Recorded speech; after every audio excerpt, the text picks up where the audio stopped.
It's development that is focused this morning, but some say you can't remove security from it against the backdrop of worsening insecurity, killings, and what have you. How do you piece them together?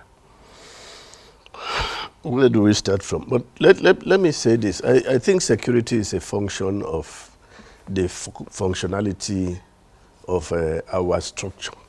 What I see is a total systemic collapse. And we have been more concerned with the symptoms than with the causes. Why has insecurity worsened across the years? The worsening insecurity is not today.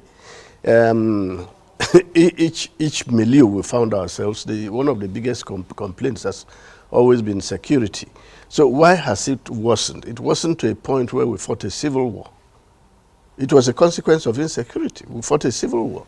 The civil war came, there was economic boom, and then crime blossomed and all of that. What has happened? For me, I think it's, like I said before, it's complete structural failure. Our current system envisages 3 layers of engagement: the local government, the state, and the federal. I don't know when last the local government systems or system operated in this country. Except to pay salaries. Except to pay salaries. And even at that, salaries have become a privilege instead of a right. They come in percentages. So I think that we must interrogate how we got here, not the symptoms that we are seeing now. I give you an example. When we had 3 regions, 1960 to 1963, what was the ratio between your capital budget and your recurrent budget? It is the capital budget that delivers development. What was the ratio when we had 12 states? What was the ratio when we had 19 states? And what is the ratio now that we have 36 states? It increases against the capital expenditure as we expand government. Precisely.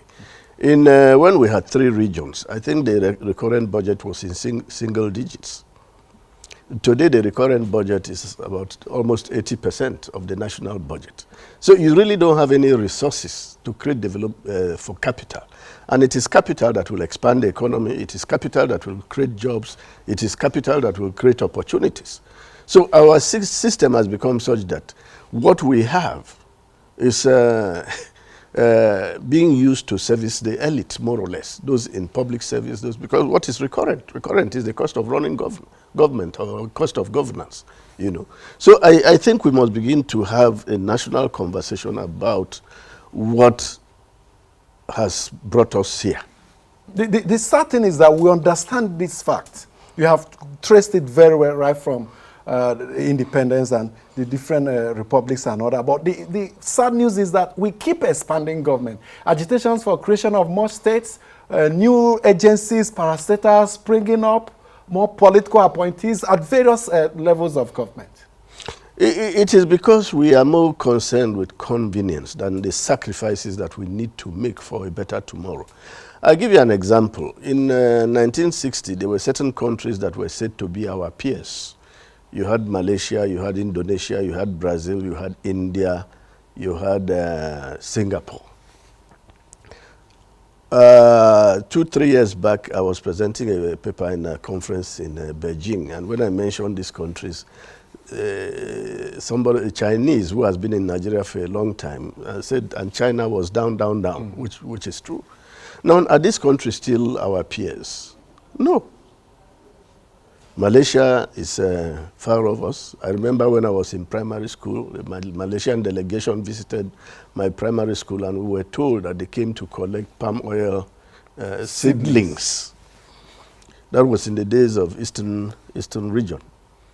Indonesia, of course, is far ahead. Brazil established their defense industries in 1965, the same year that we established our own defense industries. Today they make planes. They are going to space. We are still struggling with nails and bullets. Now, let us now begin to interrogate what we did that they also did. Could it have been military rule? Because these Southeast Asian countries, including Brazil, went through a long period of military rule. Some of them. India has never experienced military rule. Except India. But Brazil had a worse form of, a more brutal form of military rule than we experienced here. The same with Indonesia. So military rule couldn't be the culprit for our lack of development, even though it is a cause for our lack of development, but it is not the sole culprit. But what is it that we have done that they did not do? That is the question we should begin to ask. In 1960, we had 3 regions. Brazil, I think they have created 1 additional state since 1960. Malaysia, India, the same number of federating units have remained the same. Singapore, of course, is a city-state, so the issue doesn't arise. But we moved from 3 regions in 1960 to 4 regions in 1963 when Midwest State was created, to 12 states in 1967.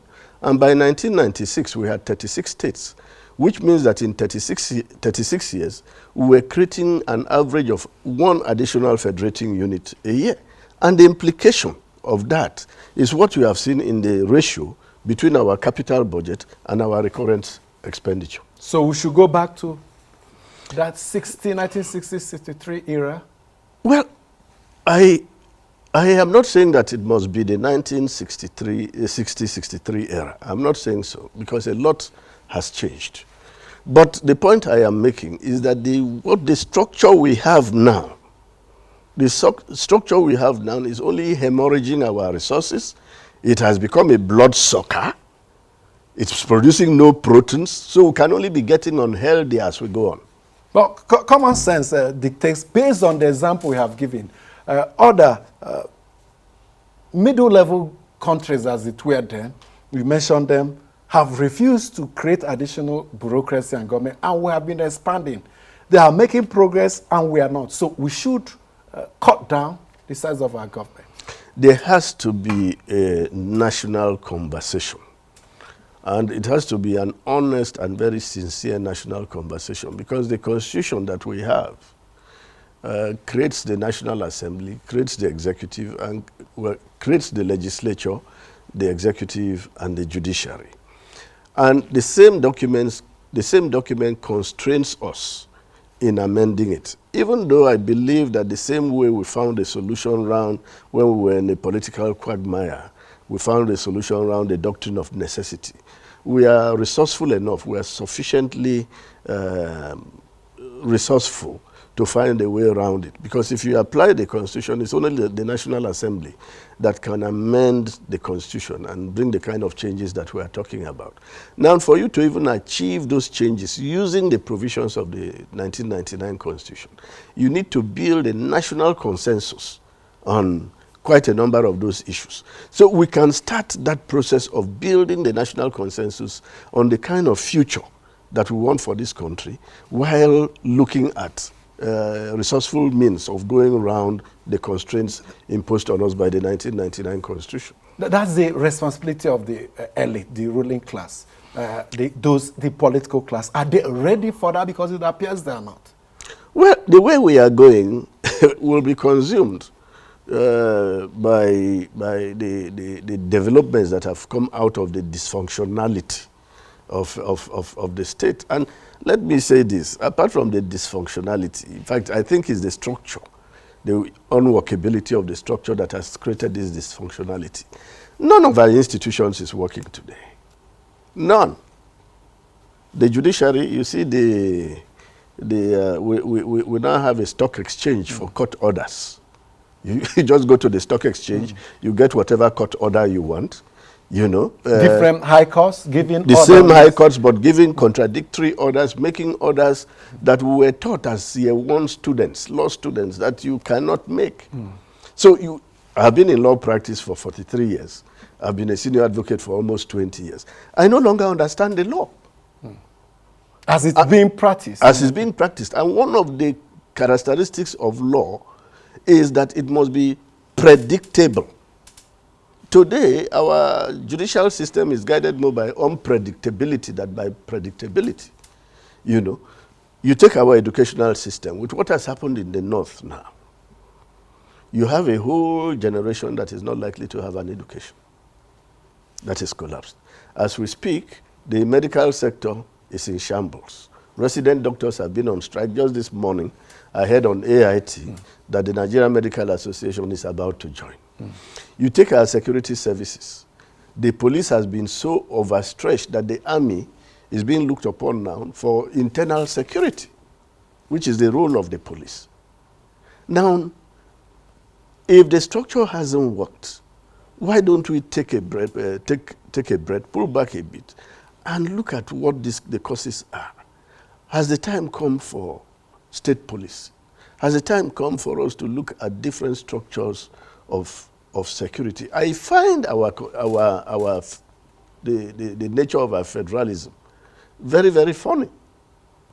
Very funny. You commit, what's the name of your village? Enugu in Anambra State. Okay, Enugu. Somebody steals a chicken in Enugu. It is a state offense. You have federal offenses and state offenses. You take him to a magistrate court. First of all, he's arrested by a policeman who is from a federal police formation. He is taken to a magistrate court. That is a state court. He is convicted. He is taken to a prison. That is a federal prison. I haven't seen this nature of federalism anywhere in the world. There should be state prisons. This is federalism a la carte Nigeria. And some say that my same village in Anambra State, a cultural issue, a land tussle as small as 5 square meters can get to the Supreme Court. It may take decades instead of a state Supreme Court, a state appeal court.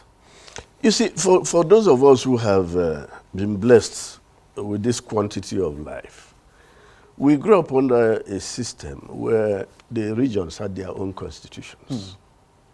The regions had even, not foreign service, but they had agents abroad. I had an uncle who was an agent of the Eastern Regional Government in London. Facilitating trade and all the investment. And for students of economic history, if you check between about 1995, the fastest growing economy in the world was the Eastern Regional economy of Nigeria. And the Nigerian economy was one of the fastest growing, but the fastest growing in the world then was the Eastern Regional economy. And what was driving the economy? Agriculture. Agriculture was so prominent in the Eastern region that even people came from Malaysia to pick our oil palm seed. I want your categorical position on whether we should go back to that 3-region structure. Like I said, the nearest we have now, what people have become familiar with, is the zonal structure. The 6 geopolitical zones. 6 geopolitical zones. You see, they say that history is comfortable, but you don't get stuck in history because it's comfortable. They say that the shore is a safe place for ships, but ships were not built to remain ashore.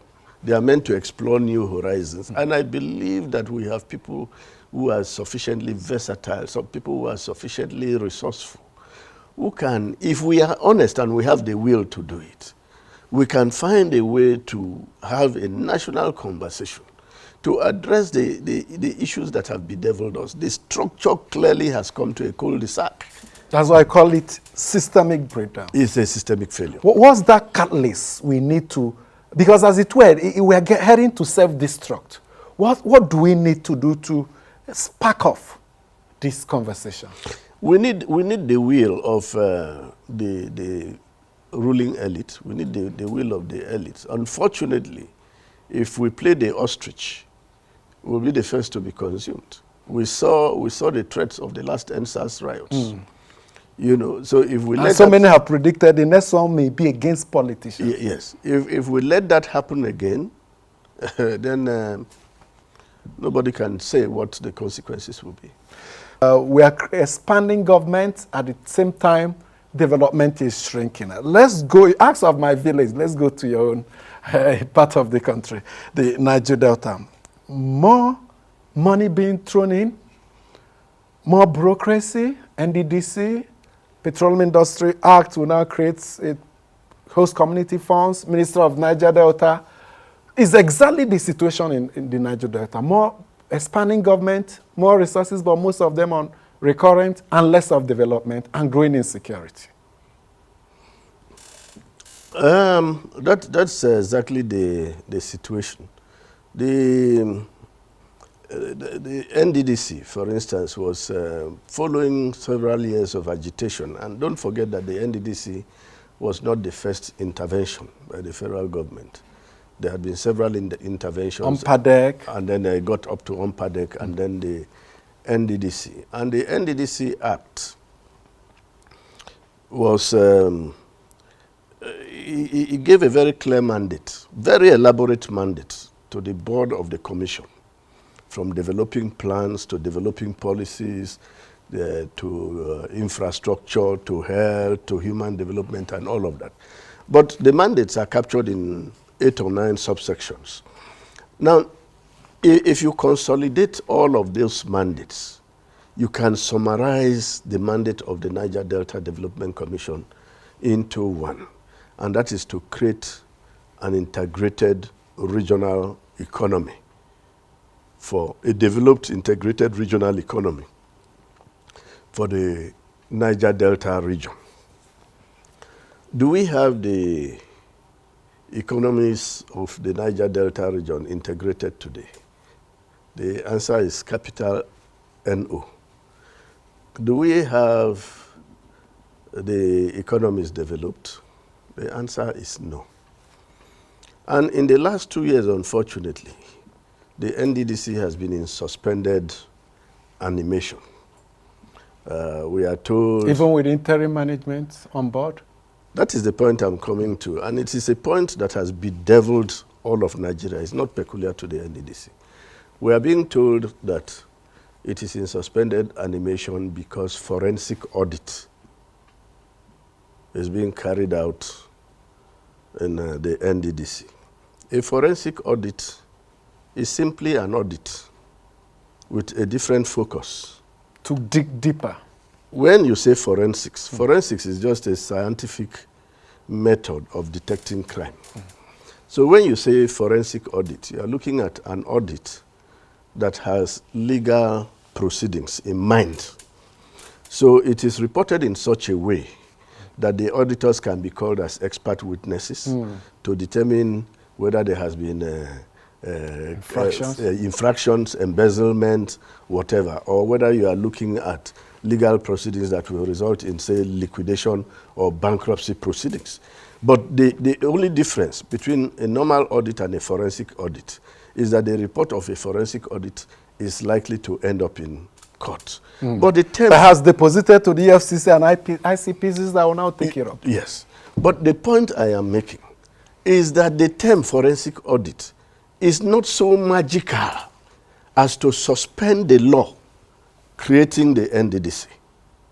But we have used just one term, forensic audit, and suspended the operations of a commission created by law to develop a region. You said suspending operation. Yes, the management constituted and confirmed by the Senate didn't come on board, but there was an interim management that has been on, even though the board has also not been on. The law setting up the NDDC is very clear. It sets up a board, it sets up the management. The board has several powers, including the power to audit the books. If you check Section 18 of the NDDC Act, you will see it on Section 20 of the NDDC Act. So the board can actually carry out this audit function? Of course, it is the function of the board. Perhaps the rot is so much that it calls for more than board's intervention. There is no rot that is so much that will necessitate the suspension of a law. And you see, what we are seeing with the NDDC, what we are seeing in the Niger Delta is symptomatic or symbolic of the entire country. The general lawlessness by those who should implement the laws. I mean, you remember when we talk of security today, or insecurity, it didn't start today. You remember in, was it 1999 or 2000, when some states said they were implementing Sharia law. And everybody kept quiet. That brazenness has, you know, like they say, every situation reinforces itself. You know, so the situation has merely reinforced itself. Then you take the issue of disobedience to court orders. It didn't start today. These are all build up to the kind of lawlessness that we have today. And then today, you have people who are appointed to implement laws. And they are the ones disobeying the laws. And they want to convince the rest of us that just the mere use of a term is magic enough to suspend even with the presidential approval. I have said the much that I want to say on this. Okay. Now, let's take a look at PIA, the 3% operating expenditure of the oil company. How will it impact on the Niger Delta? You know, people have raised the issue of the quantum provided for in the PIA. I have had cause to say elsewhere, and I'll repeat myself here, that I wish the act provided for more money for the long distressed Niger Delta region, the polluted, the despoiled environment. The people can no longer do what they were brought up to do, fishing and farming and all of that, because their lands are completely polluted. I wish the PIA provided for more money for them, but the failure to provide for more money is again the failure of politics, the failure of engagement. But having said so, I will feel more comfortable in a situation where every kobo that goes to the Niger Delta region brings value with it, and those who are spending it are accountable for it. And if they have questions to answer, they are made to answer the questions. You know, we now operate in a situation where of a society without sanctions. And where you have a society without sanctions, society collapses. You know, I don't know the last time you heard that any big man in Nigeria was made to face trial. You know, so that is all we're experiencing. The brazenness, we are all complicit. We are all guilty of the brazenness in the country today. There's always a time to put an end to it. I hope. Because the end point, in the absence of that, like I said earlier, is self-destruct. I hope we realize that it is in our own interest to do the correct things. Because at the end of the day, the correct thing is always the cheapest option. At the end of the day, doing the correct, because, you know, when you, the philosophers say never chase a lie because it will sooner than later run out of breath. But the problem with a lie is that you need to keep reinforcing it. And that is an investment that could have just gone to just doing the correct thing and moving on with the correct thing. Let's do a bit of politics. A movement from PDP to APC. You move from PDP to APC, and we are seeing more of it now. Some persons are of the view that it may be the bane of the party, that internal contradictions ahead of the 2023 election may make APC become an opposition to itself. There is that danger, but let me correct one point. I didn't move from the PDP to the APC. I was evicted from the PDP by the PDP. So you may want to explain that for us. Yes, I can explain. I was a Senate leader when the forces of the PDP in the state rose against me. As Senate leader, you are not just leader of the Senate. You are also leader of the caucus of the party in the National Assembly. I mean, when you have caucus meetings in the National Assembly, it is the Senate leader that presides, not the Senate president or the deputy Senate president, because they were elected by all senators, so they are supposed to be seen to be independent and unbiased. So he's the Senate leader. So it's a very high position. And that makes you a member of the National Caucus. Now, it got to a point where I would be in a government function in my state, and protocol will not recognize me. And then they will call meetings, I won't be invited. I got so bad that at 2014, the politics of Cross River was no longer for PDP to win elections, but to stop Senator NDOMA-EGBA, who was also a member of the party.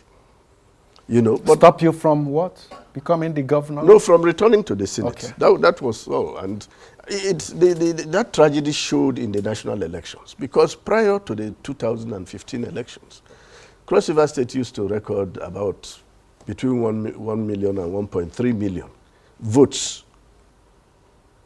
Before card reader? Before card reader. And that's for the PDP. But in 2015, go and check the records. It went down to an official poll, 400 and something thousand votes. So the contradictions in the PDP, and I hope it won't be the same contradictions that we experience in the APC. I hope that the APC will take time and review the lessons learned from the PDP. Is that the PDP got to a point where arrogance set in. You remember there was a point where a national chairman was quoted as saying that they'll be in power for 60 years. You remember that there was a point where they were doing revalidation of membership. And the party structures in the states were bypassed, and link men were appointed with the sole mandate of stopping people from revalidating their membership of the PDP. Now, a political party should be like a church. Its doors should be open to everybody, those who have found salvation, those who are sinners looking for salvation, and those who have lost their way, you know, and they were brought in by people to come and seek salvation. But when you get so arrogant to begin to say, look, we don't need you. You remember there was a time 5 or 6 governors left the PDP. Just before the 2015 election. Just before the 2015 election. What was the chairman of the then PDP Governors Forum? What was his reaction? He said, good riddance to bad rubbish. That was what he said. That level of arrogance. Now, it is people who make political parties, and everybody counts. So the mission of a political party should be to increase its membership and create an atmosphere for inclusiveness. I am truly hoping and praying that the 16 years of PDP gave us enough lesson notes for us in APC to learn from. There are signs already. There's a membership revalidation exercise that stirred up a lot of dust. Same way you mentioned that of the PDP. Well, the pity of the situation, there are people who have told me that there's no difference between the APC and the PDP and no lessons are being learned. But unfortunately, I don't see any alternatives being thrown up. No third force anyway. No third force, because by now you should have seen the hands of the third force. But, you know, so at the end of the day, we still need to deal with the APC and the PDP. Would that be the devil's alternative? You really have no alternative, whether the devil or the angel's alternative. You really have none. You know, and the reason is simple. Given our current constitution and our democratic arrangement, political parties are the only vehicles to political power.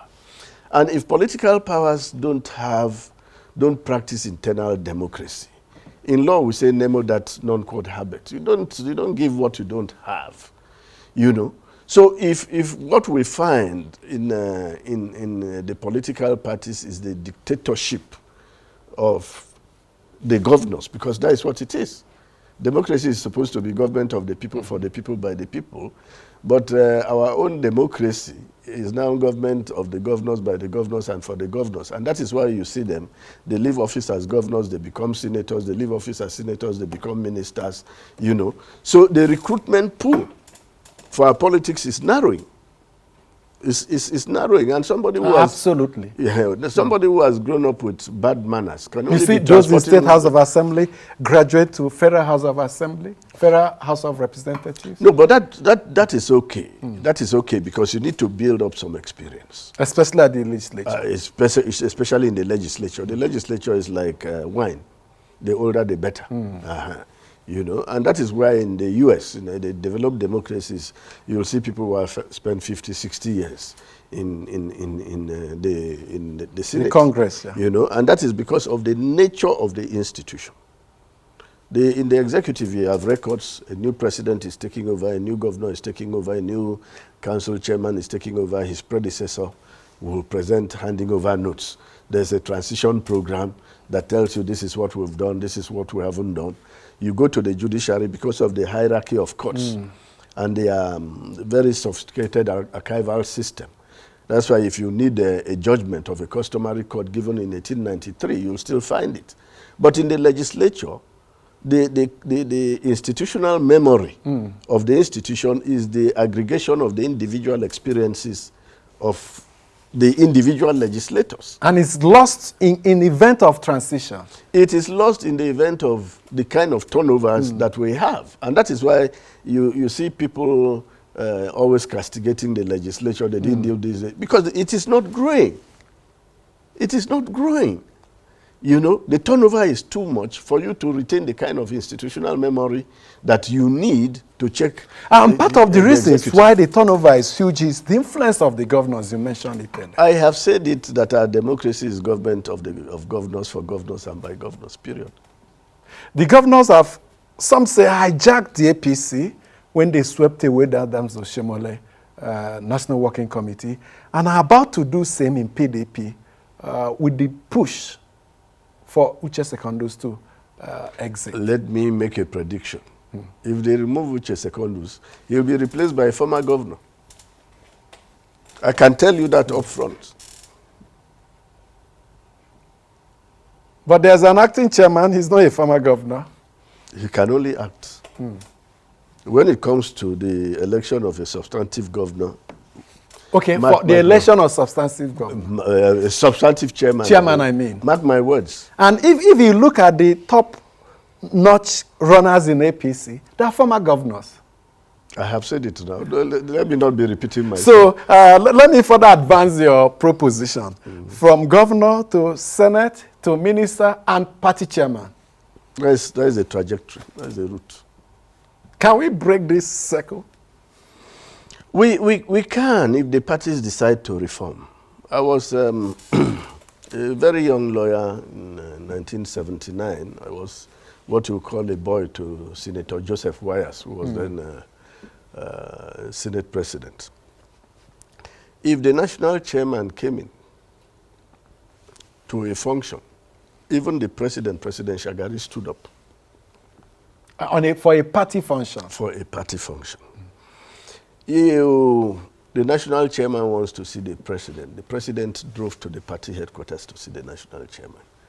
Today, our political parties they run to the Asura. They have become parastatals of the executive, and that is because like they say, he who pays the piper dictates the tune. Now, the ownership of the parties, we should be with the members of the party. The ownership has left them because the members are not making any financial contribution. They don't even have an opportunity to make a financial contribution. And I ask you a simple question. If you were a member of either APC or PDP, why can't you just pay your subscription online? Why has it become so impossible and so impracticable for you to do What so? members do is that they go to attend party meetings and are paid money for logistics. Instead of contributing, you take away from the party. You know, so I think that our political parties are a problem, our institutions are a problem, and they are so because of the systemic failure I talked about earlier on. The president, leader of the party, the governors at the federal level, at the state level, the governors, leader of the party. That's the bane. That's what you're saying. Yeah, yeah. And the governors are so powerful, they decide everything. They decide who becomes a councillor. They decide who goes to the State House of Assembly, who becomes local government chairman. And who gets the presidential ticket? Who becomes minister, who becomes House of Reps member, who becomes senator, and the award is law.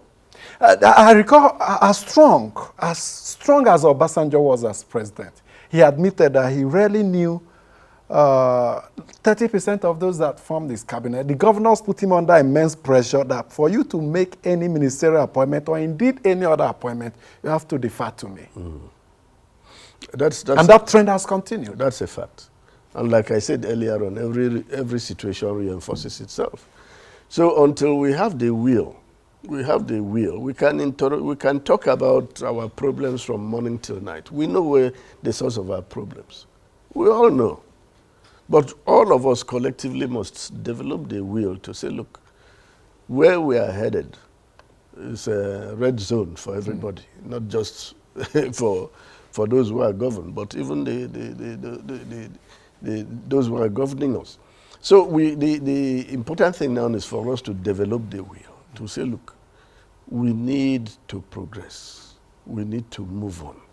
I have been told of development plans that we had in the past that would have taken us to places further away than where Dubai is today.